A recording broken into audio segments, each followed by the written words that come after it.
Have you ever looked at a cactus, all plump and healthy, in the middle of a scorching desert, and just wondered, how?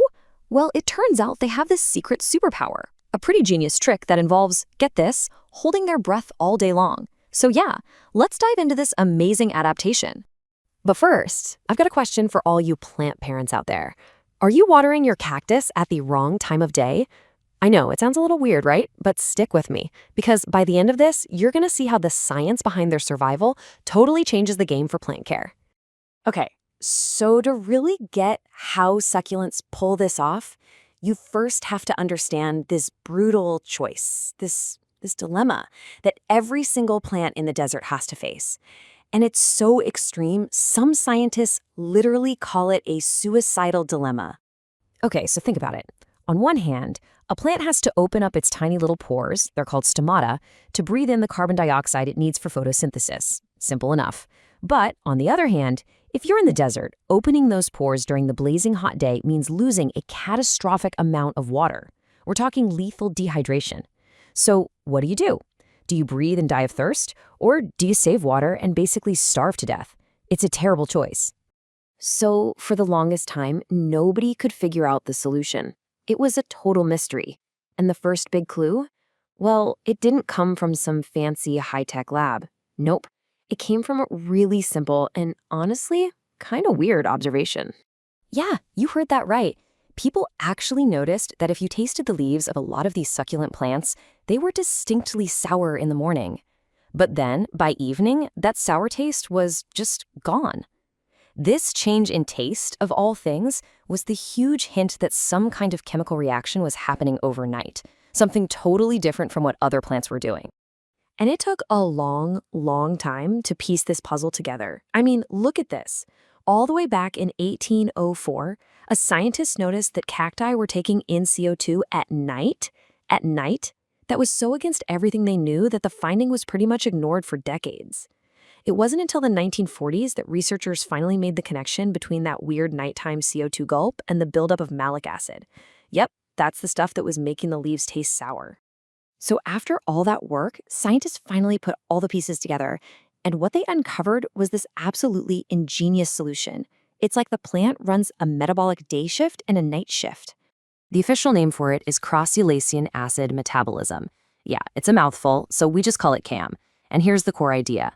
Unlike most plants that do everything at once, CAM plants are smarter. They separate the two big jobs of photosynthesis. They split them up by time.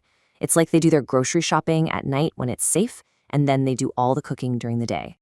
Okay, so let's look at the night shift.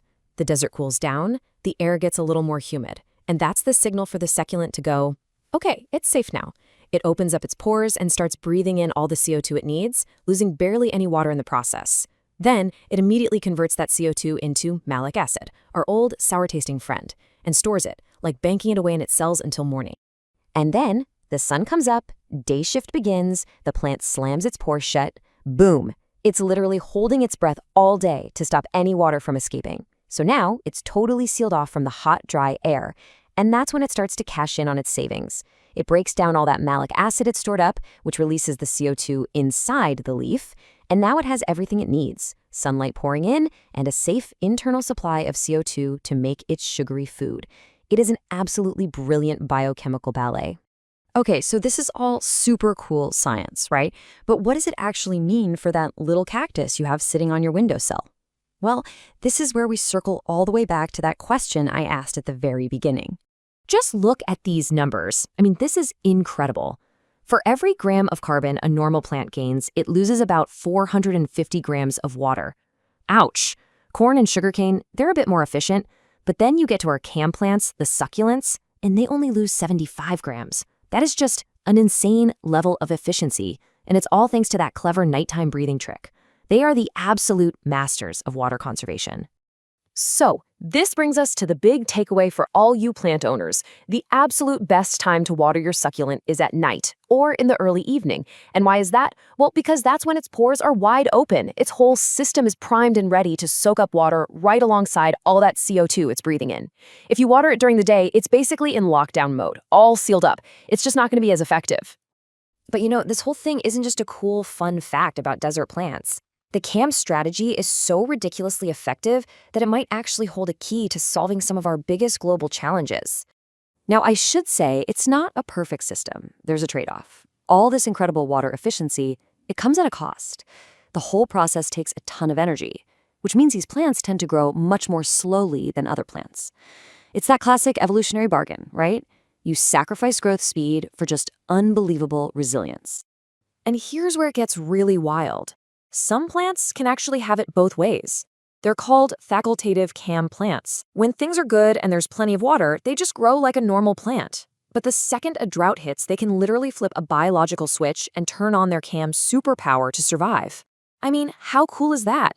This adaptability is a massive area of research right now. Which leads us to this one last really big thought.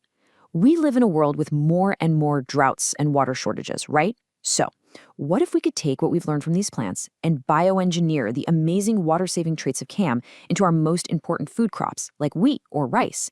It's a huge idea.